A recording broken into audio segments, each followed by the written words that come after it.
Hi everybody! So as promised, here is a little tutorial on how to put your buttons on a shirt. So I am going to use the Alex shirt that I've been making. I mentioned it in my last vlog. This part of the Sew Over It Sew Over It City Break ebook that I've been working my way through with some of my students. So all that's left on this is to put the little tabs on the sleeves, which have buttonholes on them as well because there's buttons on it, and then buttons on the front of the top or of the shirt. So I'm going to show you how I would do this.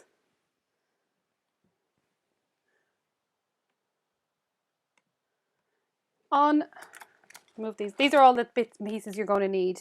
So you're going to need some pins, some sort of marking tool. I'm using a marker here because it's a bit easier for you to see.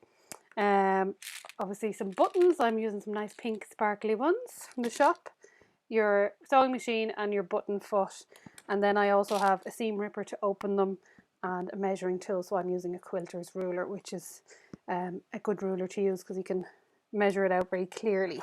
So if you have one of those, it's much easier than using a tape. Now on the pattern, if I turn it this way, you'll see I can mark them with a marker. You have buttonholes here, marked here.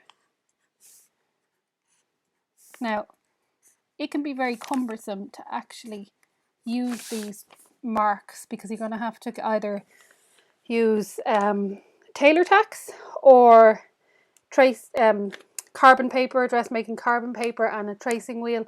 So I'm going to show you a trick that I use. So I always have an uneven number of buttons because if they're not spaced out quite correctly, you won't notice. So an uneven number, for some reason you don't notice so much.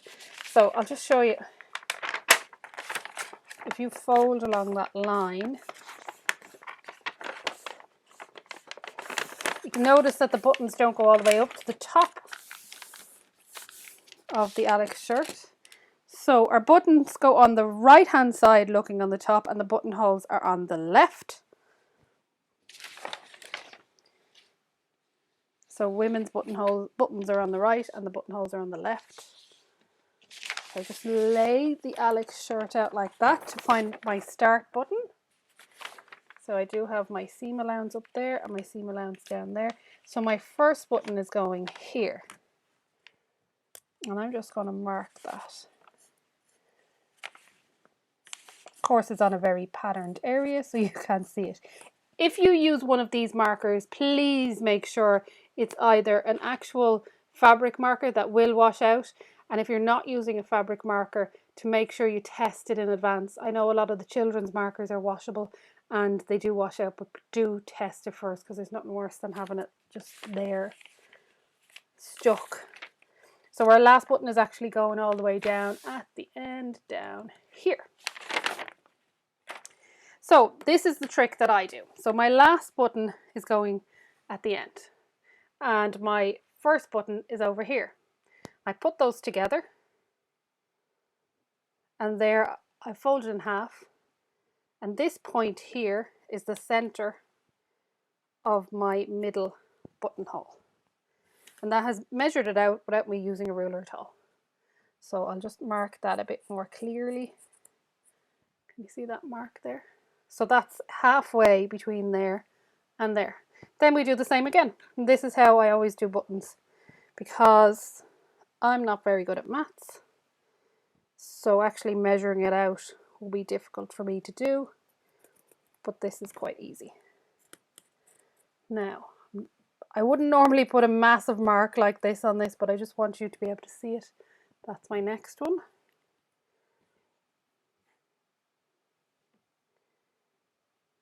And line those two up. So I'm lining now the center of this one and the middle one again, center of the top one and the center of the middle one. Line them up.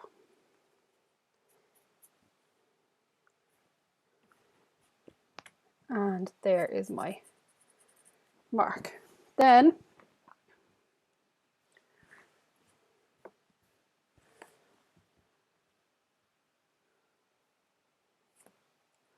what I do is then I'm going to take my ruler. This is my quilter's ruler. And I'm going to measure in. So I've actually got about an inch of my facing there. So I want to be in half an inch. So I'll actually go from the facing edge there to get a line down the center where those buttonholes are going to go. Now this viscose is very slippery, so it's tricky to do this. So I'm getting an X mark there. Now that's for the center of my button. I'm going to have to mark the top and the bottom of that button. I'm just marking these down here. And then there's a button down the end here. And the bottom of that button should be there. Well, that's moved a little bit. I'll move it over.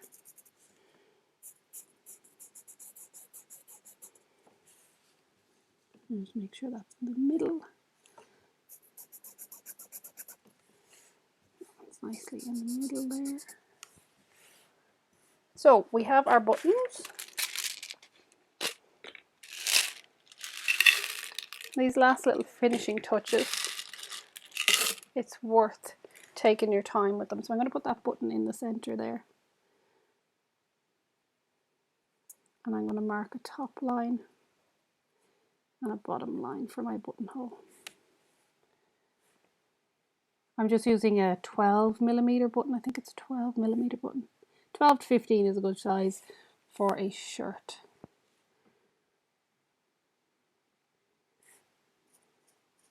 I think any bigger and it's too chunky for a shirt.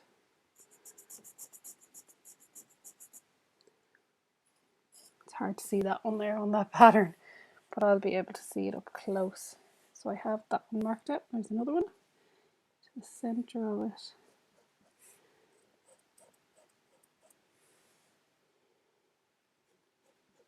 Now, and they're nicely spaced out, and because they're uneven, it won't make too much of a difference. So we're going to go over to the sewing machine. So we have our little our buttonhole foot. We take one of our buttons and we pop it in there. Oh! So we take that button and you pop it in there, and that will measure it correctly for you. I'm going to bring you over to the sewing machine and show you the settings that I use. So what we do now is we take our sewing machine foot and we pop it onto our machine. Oh, I forgot my little button. So we should have a button at the top of this sewing machine foot. So we pop that in to there, like that. And we're going to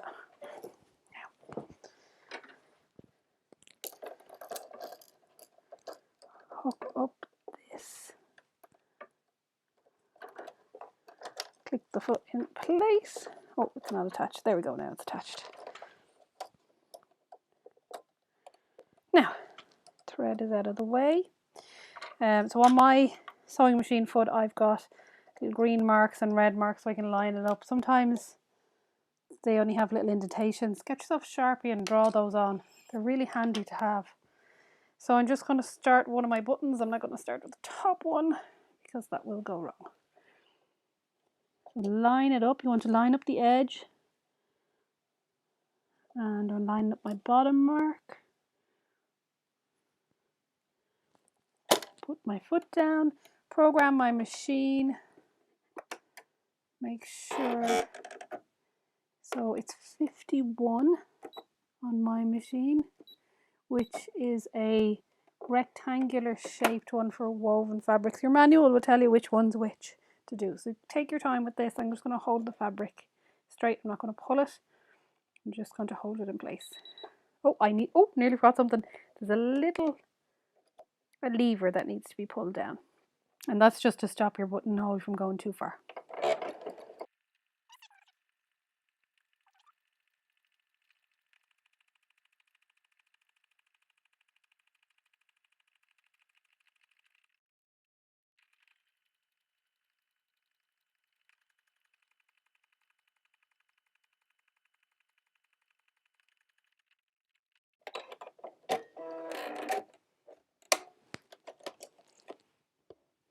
And there's my buttonhole. So I'm going to put in another one. I'll show you that again. So what you do is you place your fabric underneath, line it up. So I'm lining up those green and red marks with the bottom, because these buttonholes go up. So you want to do a test run to make sure your machine, what way your machine goes. Don't go the other way around. And we just go again, and we just do this very slowly.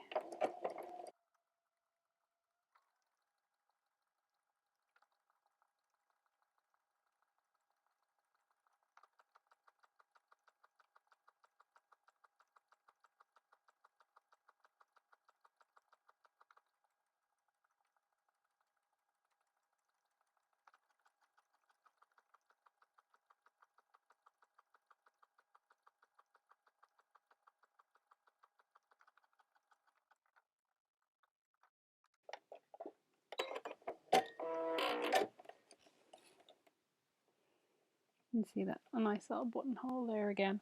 So I'm going to continue on with those, and then I shall show you how to line them up with your buttons.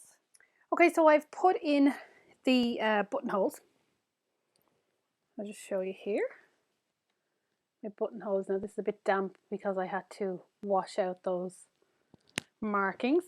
And then I've also popped in the buttonholes on my little epaulets. They actually turned out perfect.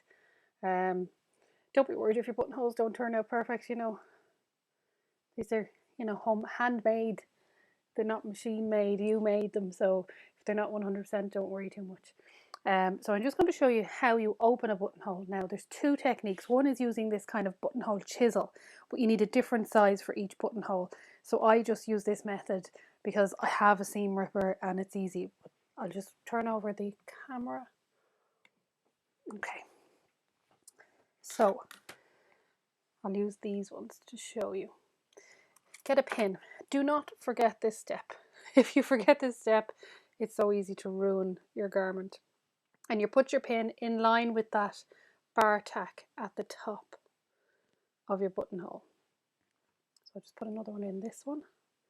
So you put a pin in line there with that bar tack at the top. Then we take our seam ripper and you pop it into the end, and then you rip all the way up, but it won't go any further because you have a pin in. There's so many times I've actually just completely, because you don't realize how sharp these things are.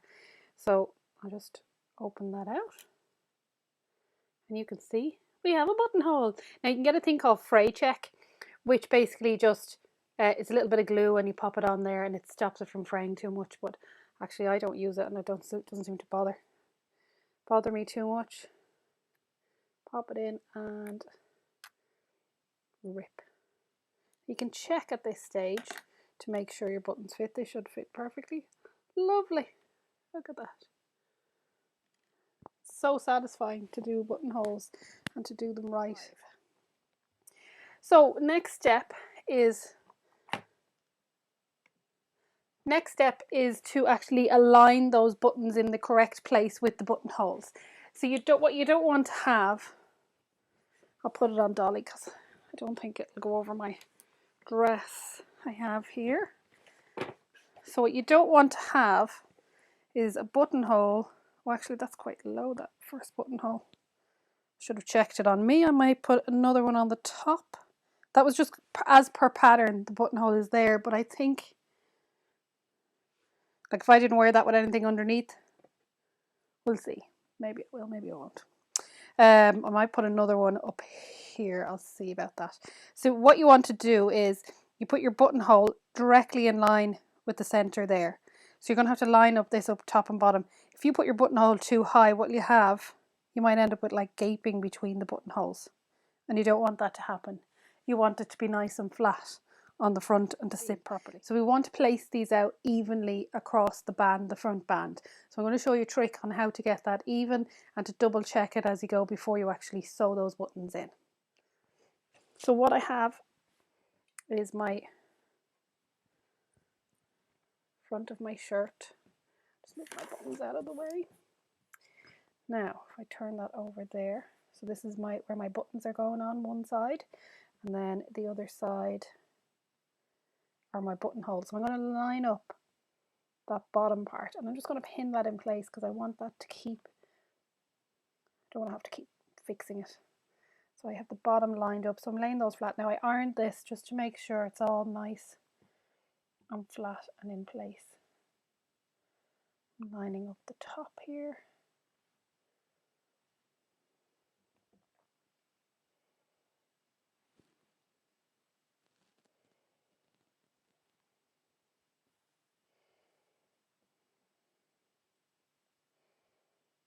Now, it's caused little ripples there in between these buttonholes, and that's because I didn't interface this, which is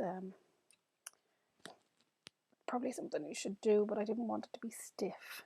So I'm just going to go along this, just even those out, make sure that's all nice and even all the way across. Lovely. Okay, so we take then our pins, and I get the center of that. This is how I do it. Center of that buttonhole, and I put a pin through.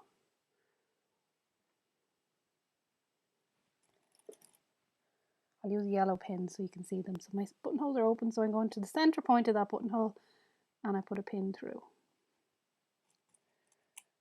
Now I've lined up this edge where my buttonholes are with the other side of the top stitching I did, so it's nice and straight. So center point of my buttonhole, and I'm popping that through there. My next pin. Sorry, this pattern fabric is very busy, so it's probably tricky to see. Center of my next buttonhole, and then what I do is I just take those off. So I undo my buttons on my button placket, and that first point is where my button is going to go. Let me just do this. Ooh. Some of them have actually gone through 2 layers.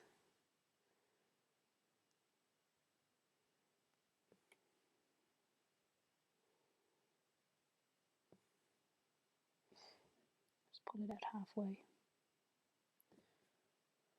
It's gone through 2 layers on that side too.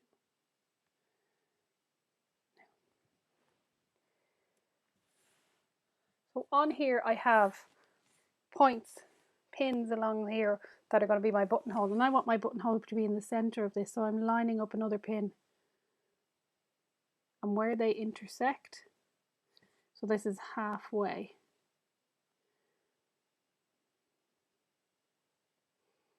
So where those 2 pins cross, I'm choosing in the middle here. You can measure this out if you want to make sure that it's all lined up. So I'm just going to go along all of these, and then I'll go on to the next step and show you how to pop a button into those places. Okay, so what I've got is a piece of thread.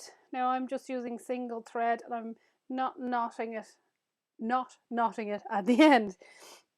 So I'm going to take my first point. Now I'm not going to go through all the way through to the other side because I don't want this to show on the other side, but I'm going to pick up some stitches where that point is. Hopefully, oh, no I haven't. Take out those pins because they were just marking that point. And I'm just going to go back and forth over that to anchor my stitch first. So that's anchoring my thread. And then the next thing is to get your button.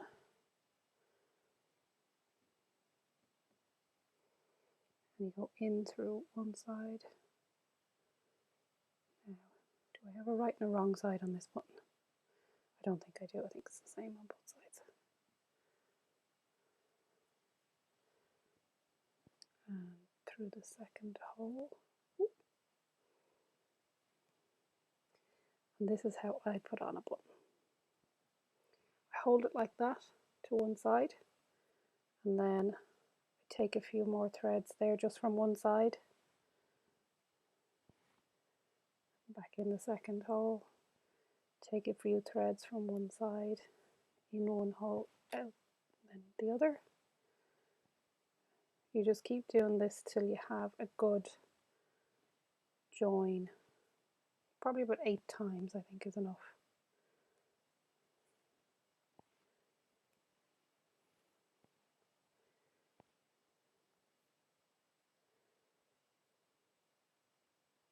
So I'm only taking, going through one layer here. And then the last time, what I do is I go around a couple of times and then through the stitches that were there and then through my loop.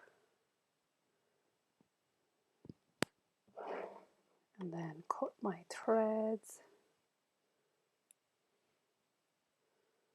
It's a bit of a loose thread there, just cut that off. And you've no button on the back. So this is more of a handmade finish, because if you did them on the machine you would have marks on the back. So I've got a button on the front but nothing on the back, so you only go through one layer. So that's how I do my stitches. There's another bit of thread there loose. Should be doing them as I go along. So I'm going to do that all the way along and then it's done. So that's how you do a buttonholes. So this is my Alex shirt, and I'm sure I'll wear it to my next vlog and you'll get to see the finished thing. So we've got one button so far and I'm liking those sparkly buttons. Hope you enjoyed that. I'll see you again soon.